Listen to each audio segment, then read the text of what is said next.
I think most companies don't realize how vulnerable they are until something goes wrong. The trick I always find is, do they understand their weaknesses and how do they deal with it? Entrepreneurs underestimate the psychological difficulty.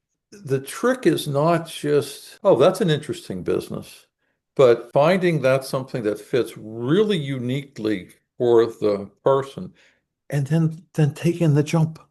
You can't scale talent, so you can only scale systems.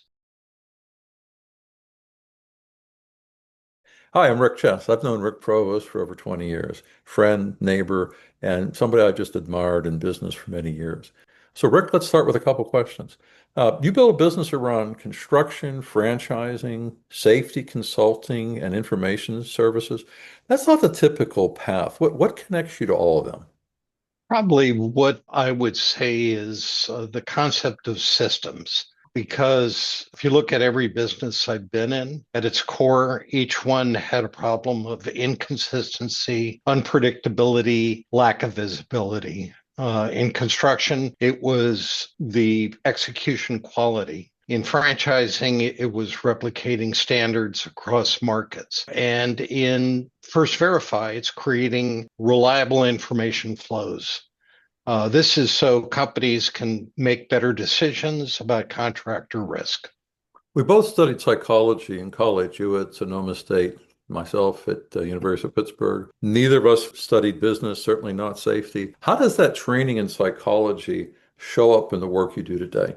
Good question, because why do you go into psychology? You're trying to figure out what's wrong with you. At least that was the case for me. But if you think about organizations, they're nothing more than collections of human systems. Every process, every decision, every failure point eventually traces back to human behavior. What are the incentives? How are things communicated? What are the perceptions? And what are the cognitive biases? What psychology did was help me understand that people don't behave rationally under stress.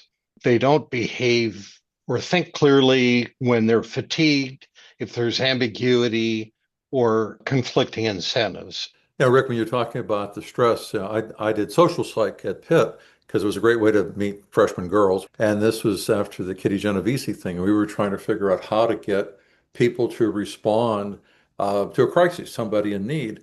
And what we found is because we created the crises, we created this feeling of uncomfort. I mean, we tried for 3 years. We could never get people to come and help somebody who they actually perceived was in trouble. Interesting. So how are you applying that in the workforce? We try to limit our experimentation on humans, Okay. and as a result, we focus on systems. And if you want reliable performance, you have to design those systems that account for human limitations instead of pretending that they don't exist. In our business, if you think about what causes the failure of safe work performance, it's really a failure of organizational psychology, in my opinion. So your system that you've created at First Verify helps get around it. You work with a broad range of companies. When you consider where they were when they find you, when they find First Verify, what's broken? I mean, is there something that you walk in, it's like, I know exactly what it is?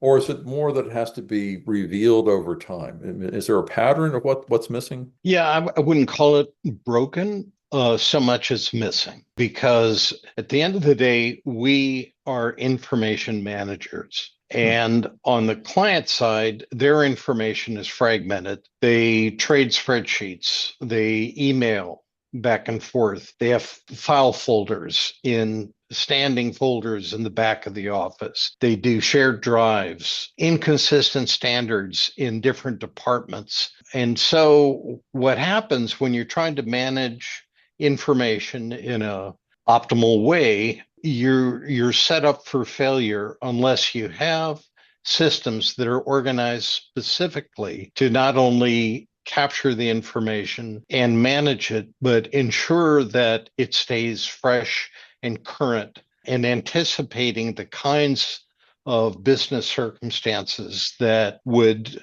actually fragment the information. So I think most companies don't realize how vulnerable they are until something goes wrong. And in fact, much of our business comes after a company has experienced a serious incident, which possibly resulted in a lawsuit, where they've had insurance disputes and suffered reputational damage. So what we try to do is bring clarity to that, bring a systematic approach toward gathering all the information, managing it, and ensuring that it's current. That's pretty much how a significant percentage of our clients come about.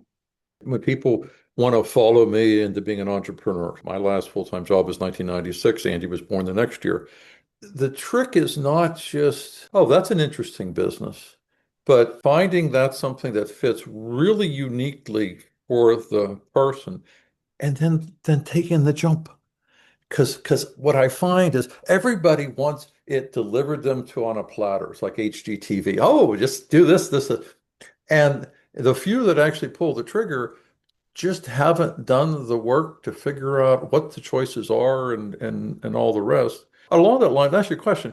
30 plus years in building relating business. What do you know now that you wish somebody had told you on day one? I'm going to pause for a second because my brain automatically goes to a joke. Um, but to be serious, I think that understanding that building a business is as much, if not more, about emotional endurance as it is in the inherent value of the business model or your intelligence or the amount of money you have. Entrepreneurs underestimate the psychological difficulty. You're faced with constant uncertainty, setbacks, more responsibility than you can imagine ahead of time. There's isolation, and you definitely have to delay gratification, always putting the interests of the business and your employees ahead of your own. But at the end of the day, business problems are usually solvable. Even though you may not be able to see the solution at the time, if you have faith that you will arrive at a solution, it'll help your psychological framework. And so having faith in yourself is an absolute fundamental concept before diving into a business, irrespective of what the business itself offers. So when you look at your typical company, we've learned people say, oh, well, business is all focused on the next quarter, what they're going to turn out. And I would say it's almost the opposite. In government, each time we know there's going to be a new election, we knew the media is going to push things back and forth. And there are at times radical, stupid movements back and forth in government. And as a business person, you're trying to figure out, okay, is this something I follow? Do I wait for them to come back to normal? Is it just because the media is on top of it? All right, so in your business, I've known you for over 20 years. What part of your mission hasn't yet been accomplished? My retirement? Huh. Um, If I'm not retiring, you're not retiring. Okay. One thing I've had for pretty much the whole time is a philosophy that says you need to understand where true north is, and you take a step in that direction, and that step generates activity that gives you feedback to tell you whether or not you're going in the right direction. And the longer you do it, you would think that the closer the end goal seems to be. And from a purely business metric standpoint, as you grow, you're going to achieve profitability levels and staffing and client acquisition. And those are tangible goals. But ultimately, it's about having fun and making money. And that's an ongoing thing. I could literally do this for the rest of my life. And my wife thinks I actually will do it for the rest of my life.